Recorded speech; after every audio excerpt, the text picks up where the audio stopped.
एक तरफ जहां G20 सम्मेलन में सऊदी अरब और भारत के बीच इंडिया मिडिल ईस्ट कॉरिडोर को लेकर सहमति बनी है, जिसके जरिए अमेरिका और यूरोप तक गलियारा बनाने की तैयारी की जा रही है, जिससे कारोबार आसान होगा। वहीं दूसरी तरफ नरेंद्र मोदी सरकार पर अक्सर हिंदुत्व की राजनीति के आरोप लगते रहते हैं, लेकिन उसके बाद भी इस्लामिक दुनिया का झंडा बरदार मुल्क सऊदी अरब उनके साथ आया है। तो अब ये पाकिस्तान के लिए एक करारा झटका सा है। यही नहीं, पाक अखबार डॉन ने तो साफ कहा है, अब हमारे मुसलमान भाई भी कारोबार के लिए भारत के साथ चले गए हैं। ये हमारे लिए सोचने की बात है कि हम कमजोर होंगे तो कोई साथ नहीं देगा। जी हाँ, बता दें कि भारत के लिए सऊदी अरब और यूएई जैसे मुस्लिम देशों से रिश्ते बेहतर होना एक बड़ी उपलब्धि है। ये कूटनीतिक रिश्तों में यूटर्न आने जैसी स्थिति है। वहीं विदेश नीति के जानकार मानते हैं कि भारत और खाड़ी देशों के रिश्तों में सबसे बड़ा टर्निंग पॉइंट 2017 में आया था। तब मुस्लिम देशों के संगठन ऑर्गेनाइजेशन ऑफ इस्लामिक कॉर्पोरेशन यानी OIC ने तत्कालीन विदेश मंत्री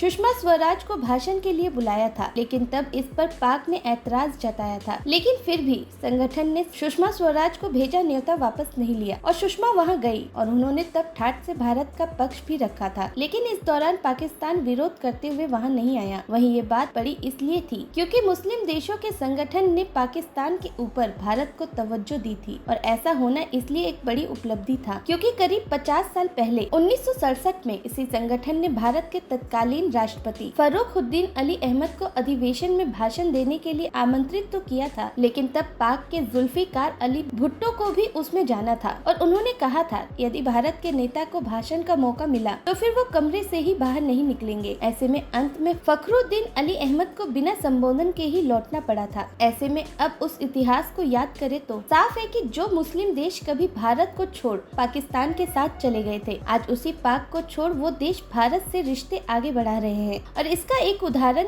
I2U2 संगठन भी है, जिसमें भारत, अमेरिका, इजराइल और UAE शामिल है। वहीं कुछ जानकार मानते हैं कि इसकी वजह अरब देशों की मजबूरी भी है। उन्हें लगता है कि अकेले तेल के भरोसे ही अर्थव्यवस्था खड़ी नहीं होगी, इसलिए भारत के आंतरिक मामलों से बचते हुए वे भारत के साथ आगे बढ़ रहे हैं। हमारे इस वीडियो पर आप भी अपनी राय हमें कमेंट कर जरूर बताएं। साथ ही वीडियो पसंद आए तो इसे लाइक करना न भूलें, और ऐसे ही देश और दुनिया से जुड़ी जानकारी जानने के लिए आज ही INN डिजिटल मीडिया को सब्सक्राइब जरूर कर लें।